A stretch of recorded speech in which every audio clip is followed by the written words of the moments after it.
Let's talk to our guy, Sheil Kapadia.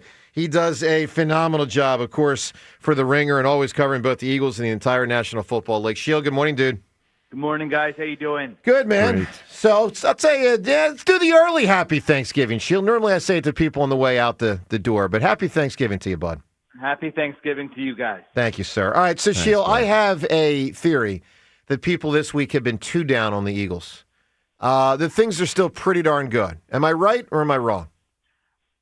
I don't think they've been tuned out. I think I think people are not used to them coming off a loss, honestly. And we don't know how to deal with it maybe the same as they did back in the day. You know, it's been so rare during this Jalen Hurts, Nick Sirianni era, especially the last couple of years here, that when something happens, we hit high panic levels. But honestly, I think there's reason for it because I think people have eyes, and we've seen even in a lot of those wins, it hasn't necessarily looked the way where you feel like, oh, they're definitely a Super Bowl team. So we love that you watch so much film and you examine this stuff. I want to describe the play. The play is the end of the game. It's 3rd and 2. 2 minutes are left, and they played heavy inside leverage on A.J. Brown because we had beaten them. A.J. had beaten that defender on an inside breaking route earlier in the game. So they're playing him really hard inside and then with help over the top. And we ran that play. They knew it was coming. Doubled it. It was shut down. We took a sack.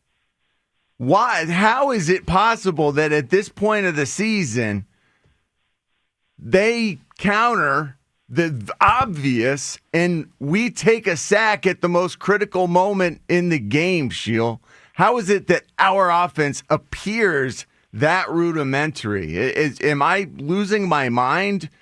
Is there some explanation? No, you know, it is, especially the passing game. We've talked about it before. It's a low-volume passing game, and so it's okay for some teams in the NFL, they have a low-volume passing game, meaning they don't run a lot of stuff, but you have to find ways to dress it up differently, whether it's by different personnel, different formations, with motions, with play action, all those things. And they have a lot of sort of constraints with this offense that they don't like to do. And so when you do that, you do run into some predictability. Like you mentioned, they had help on that slant to A.J. Brown. It's man coverage. The defense actually switched it up there where they hadn't played a lot of man all game long, and now they play man on a high leverage snap right there. So they're a step ahead of you in that spot, and that's the type of thing you've seen over and over and over again with this Eagles offense this season. Sheil, I want to play some audio set you when you're talking about Saquon, because I fundamentally think Saquon's not as good as last year. It's not about just productivity. I just don't think he's as athletically explosive. Seth disagrees. Let's play this audio, get your assessment, Sheil. Here's what Seth said. I hear the rhetoric about Saquon, and listen, I don't buy it. I don't buy that Saquon's lost a step. I'm sorry. You know, he might not be even like I thought he made 2 egregious mistakes yesterday. One was trying to spin out of that tackle on the sideline, and the other one where he tried to cut instead of just getting up the field, where he would have picked up the first down.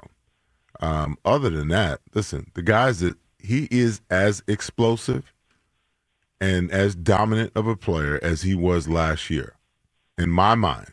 That's my assessment. Sheil, I just don't see it that way. What about you? Yeah, no, I agree with Seth, actually, and I was really curious about this after the game on Sunday. I watched all of his carries, and I tried to look at are there spots here where he has a chance to make a play, and he's just not the same guy. And I counted one. I counted his first carry where I said, all right, maybe he could have done something differently there. If you watch these carries, their run blocking is as bad as it's been during the Jalen Hurts, Nick Sirianni era. I mean, there are so many plays, and in this I counted 9 out of 10, where you just say, man, did they block up a single run play for Saquon Barkley as well as they did last year? So I'm not telling you you're crazy. Last year was an outlier season. I mean, it's the best season we've seen for a running back perhaps in our entire lifetimes. You know, it's uncommon for a guy to just be breaking off 50-yard runs every other week, seemingly, like he did last year. But from a physical standpoint, You can tell me, all right, he's not quite the same guy. Maybe it's a minor step back, but I really don't think that's the issue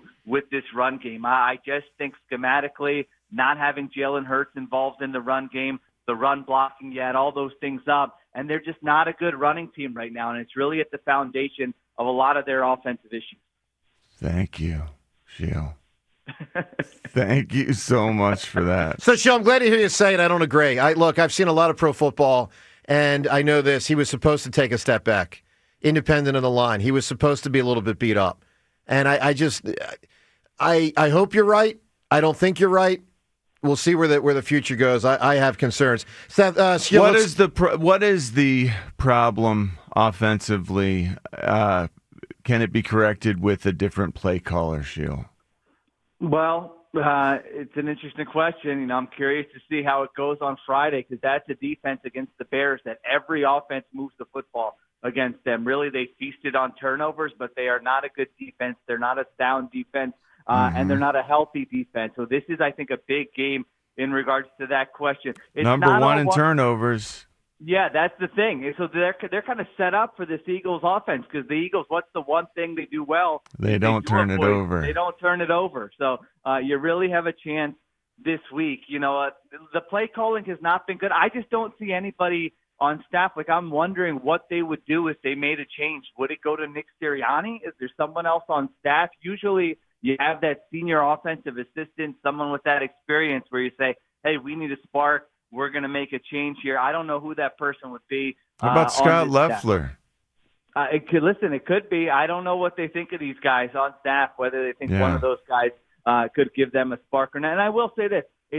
Kevin Patullo, I don't think, has done a good job. I think we can agree. When we watch this offense, I don't think it's just him. I mean, even you look at this last game, he could probably point to you plays and say, Jalen Hurts has to get rid of the football here. We drew it up correctly. There are guys open. And he's he's playing a little conservatively. So that has been a part of it as well. And then the offensive line, like we just mentioned. So it's never just one thing. But, yeah, we're 12 weeks in, and this offense does not look good. So, Sheil, on the offensive line, when you break down the film, how much have Dickerson, Mulata, Juergens related to injury or otherwise, how much have they taken a step back compared to last year?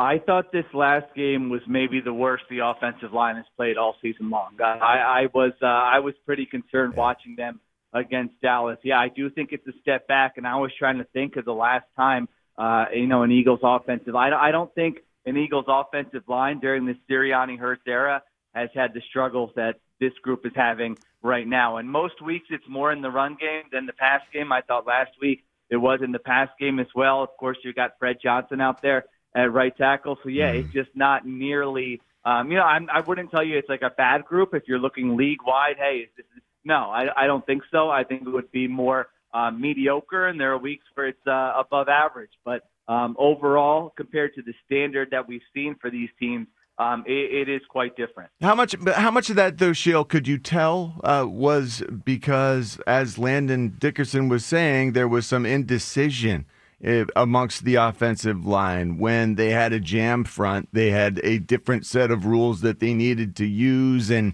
maybe some guys were using the wrong rules at certain times. Maybe there was just disarray because of that factor. Could you see that coming through?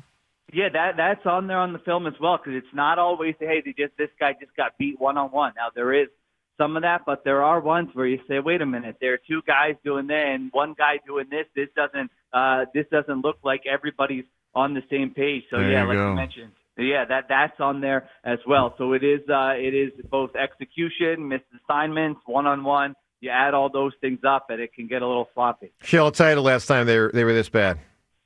Goes by a name, Brown. Jamon Brown. Look it up, 2020. The guy was fixing his freaking gloves instead of defending Carson. That's the last time they had an issue like this. I will tell you this, Joe, from a comedy perspective, that was one of my favorite plays in Eagles history. So during the play, he's fixing his gloves as the quarterback's getting crushed. I mean, you look for new things every week, and I will not forget that name. Let me tell you something, Sheil.